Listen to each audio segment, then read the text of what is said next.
झूठों के कथो तारा पावर बा इतना राजा काहे न सोटो तारा काहे तू मथो तारा झूठों के कथो तारा पावर बा इतना राजा काहे न सोटो तारा पगली नहीं से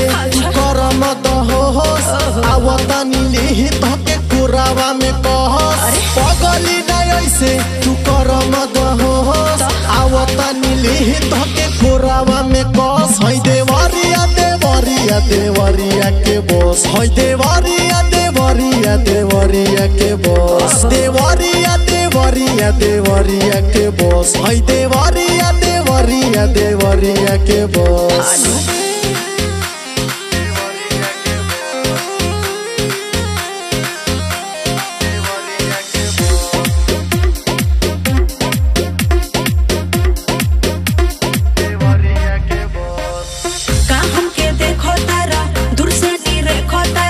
चढ़ल जवानी हमार आँखों तू से कतारो